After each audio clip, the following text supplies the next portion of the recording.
Hello, good morning everyone. जय हिंद दोस्तों। शिक्षक भर्ती परीक्षा 2023 में आपका स्वागत है। आज की इस एपिसोड में हम लोग कुछ जीके क्वेश्चंस को देखेंगे।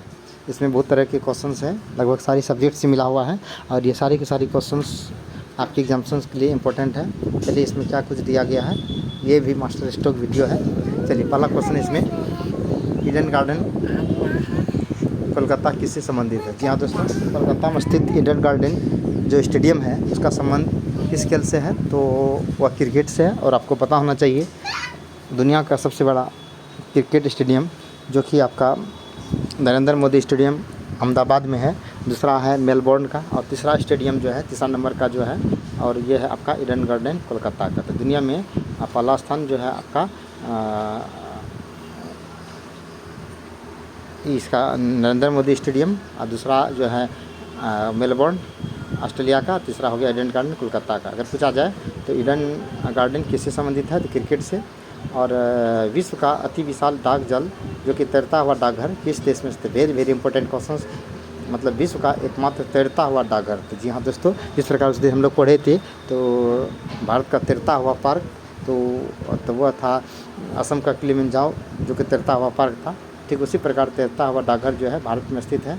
तो इसके बाद सबसे बड़ा डाकघर किस देश में है? तो भारत में ही है। और भारत का यानी ये डाकघर जो है सबसे पहले भारत में ही शुरू हुआ था।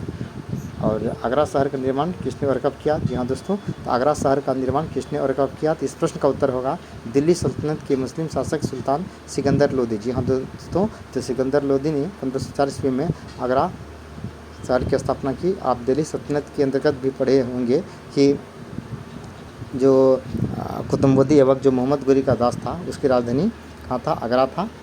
बाद में जो है लाहौर स्थानांतरित किया गया आगरा से। इसके बाद दिल्ली, उसके बाद सल्तनत के मुस्लिम शासक सिकंदर लोदी ने 1504 ईस्वी में आगरा शहर की स्थापना किया था। क्वेश्चन नंबर 5 का रहा कि अकबर के कार्यकाल यानी समकालीन में दरबारी इतिहासकार कौन था? जी हाँ दोस्तों, अकबर के शासनकाल में इसके दरबार के प्रमुख इतिहासकार कौन कौन थे? इसका आंसर है अबुल फजल, जिसने अकबर पर आधारित अकबरनामा लिखा था।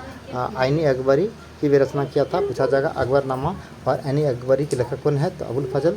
अबुल फजल किसके दरबार के में थे? तो वह अकबर के दरबार के कवि थे। और साथ ही साथ अबुल फजल ने अकबर के शासन के पूरे कालक्रम को कलमबंद किया था।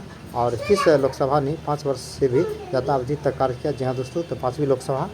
और लोकसभा गठन 1952 में हुआ था। इसका कार्यकाल 5 वर्ष यानी 10 महीने और 6 दिनों का था। जी हाँ दोस्तों, टेनिस खिलाड़ी रोजर फेडरर किस देश के खिलाड़ी हैं? तो वह है स्विट्जरलैंड की। जी हाँ दोस्तों, तो टेनिस खिलाड़ी जो रोजर फेडरर है उसका संबंध किस देश से है? तो स्विट्जरलैंड से है। और द्राक्षास्रव को किस प्रक्रिया से बनाते हैं? तो द्राक्षास्रव को किस प्रक्रिया से बनाते हैं दोस्तों? तो इस प्रश्न का उत्तर होगा तो द्राक्षास्रव अंगूर से बनाई जाने वाली एक पारंपरिक आयुर्वेदिक औषधि है। जी हाँ दोस्तों, यह अंगूर से बनाए जाने वाले एक आयुर्वेदिक औषधि है जिसे किण्वन प्रक्रिया से बनाया जाता है। किस विधि द्वारा? किण्वन।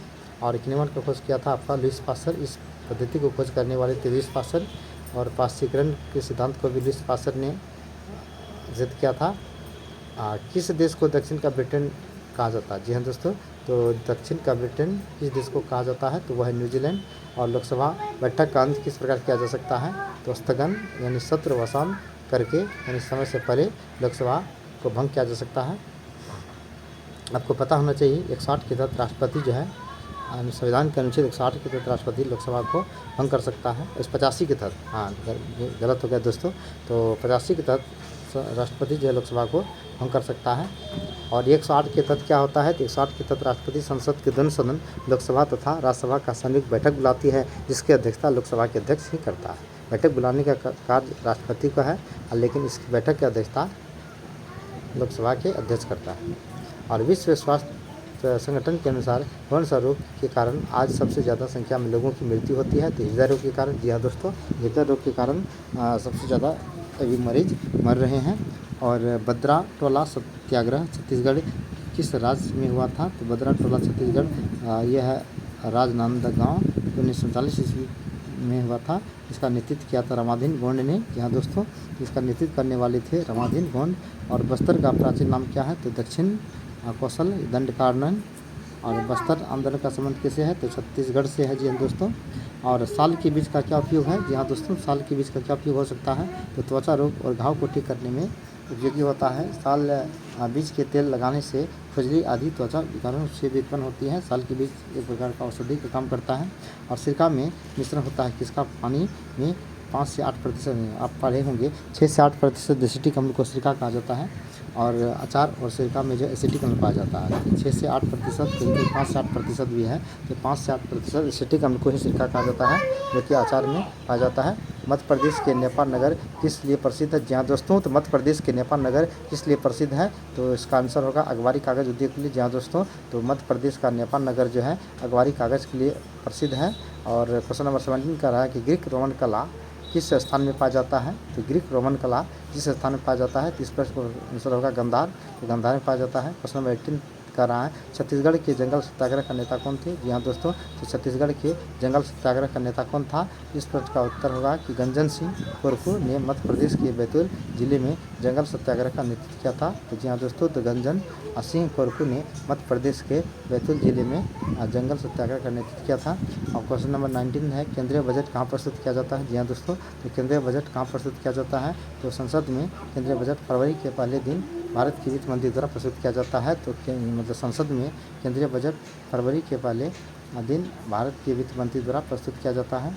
इसके बाद धातु निर्मित महानतम भारतीय कलाकृतियाँ कहाँ बनती है, तो धातु निर्मित महानतम भारतीय कलाकृतियाँ कहाँ बनती है, तो इस प्रश्न का उत्तर होगा दक्षिण भारत में, ठीक है, अधिकतम धातु निर्मित कृतियाँ बनती है। इसके बाद क्वेश्चन नंबर 21 का रहा है आधुनिक भारतीय मूर्तिकला का जनक किसे कहा जाता है, जी हाँ दोस्तों, वेरी वेरी इंपॉर्टेंट क्वेश्चन है। आधुनिक भारतीय मूर्तिकला का जनक किसे कहा जाता है, तो रामकिंकर बैज को, तो इस प्रश्न का उत्तर होगा रामकिंकर बैज को आधुनिक भारतीय मूर्तिकला का जनक कहा जाता है।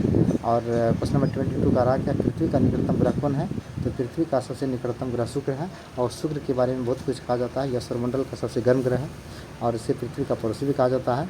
और बिना उपग्रह वाला जो है ये ग्रह है, साथ ही साथ इसे सबसे चमकीला तारा भी कहा जाता है। और यूनानी देवता के अनुसार वीनस यानी शुक्र जो है यूनानी देवता है। और साथ ही साथ जो है इसे मॉर्निंग स्टार, इवनिंग स्टार, ठीक है, कहा जाता है। इसके बाद है पृथ्वी का बहन भी कहा जाता है शुक्र को। क्वेश्चन नंबर 23 का रहा कि क्षोभमंडल की ऊपरी सीमा को क्या कहा जाता है, जहाँ दोस्तों समताप मंडल कहा जाता है, यानी क्षोभमंडल के ऊपरी परत को समताप मंडल कहते हैं। इसकी औसत ऊंचाई लगभग जो है 50 किलोमीटर है। और बादलों और मौसम संबंधी सारी घटना से यह जो है संबंधित है, बादल तथा मौसम संबंधी घटना से संबंधित होता है क्षोभमंडल, समताप मंडल। इससे तापमान एक समान और स्थिर होता है। यह बादल और मौसम संबंधी घटनाओं से मुक्त होता है। देखिए इसमें लिखा गया है बादल और मौसम संबंधी घटनाओं से मुक्त होता है और इसमें तापमान एक समान और स्थिर होता है। लेकिन हवाई जहाज़ उड़ान जो इसी मंडल में होता है उड़ान। इसके बाद है 24 नंबर का रहा कि बिल्डिंग संयोजन करने में किस प्रकार की आवश्यकता होती है, जी हाँ दोस्तों, तो इसमें पूछा जा रहा है कि वेल्डिंग संयोजन करने में किस प्रक्रिया की आवश्यकता होती है, तो धातुओं को उनकी मिश्र धातु की सहायता से वेल्डिंग किया जाता है, तो मिश्र धातु की सहायता से उसे वेल्डिंग किया जाता है। क्वेश्चन नंबर 25 का नंदा देवी चोटी कहाँ है, जी हाँ दोस्तों, तो उत्तराखंड के चमोली जिले में पश्चिम में ऋषि गंगा घाटी और पूर्व में गौरी गंगा घाटी के बीच स्थित है। आपको पता होना चाहिए, तो मतलब उत्तराखंड का जो चमोली ज़िला है, और आप पढ़े होंगे कि चमोली ज़िले में ही एक विद्रोह हुआ था जिससे वन से काटने से संबंधित था। तो उसी प्रकार जो है उत्तराखंड के चमोली ज़िले में पश्चिम में ऋषि गंगा घाटी और पूर्व में जो है गौरी गंगा घाटी के बीच यह नंदा देवी पर्वत है, जिसका नाम आनंद देवी है, जिसका आनंद देने वाली देवी है, इसका अर्थ होता है। और यह गढ़वाल और कुमाऊं हिमालय के संरक्षक देवी के रूप में माना जाता है। तो ये भी हम बता रहे थे चमोली जिला उत्तराखंड का। तो ये जो है चिपको आंदोलन का संबंध पूछा जाता है, चिपको आंदोलन का संबंध किससे है, तो वनों जो है कि कटाई को रोकने से संबंधित है। और ये सुंदरलाल बहुगुणा ने इस आंदोलन का नेतृत्व किया था और ये चमोली जिले में ही शुरू हुआ था, जिसका मुख्य उद्देश्य वनों की कटाई पर बेहिसाब ढंग से वनों की कटाई पर रोक लगाना, जिससे पर्यावरण सुंदरता को बढ़ाया जा सके। तो ये थे कुछ महत्वपूर्ण क्वेश्चन और मुझे लगता है कि ये सारी क्वेश्चंस आप पहले भी पढ़े होंगे या नहीं भी पढ़े होंगे, तो एक बार बारीकी से आप इसे शुरू से लेकर अंत तक देख लेंगे, ताकि आपकी एग्जामिनेशन में अगर पूछा जाए तो आप छूटे नहीं। चलिए अगले दिन फिर हम अगले एपिसोड में कुछ नई वीडियो लेकर आएंगे। धन्यवाद everyone watching our video. Thanks to everyone.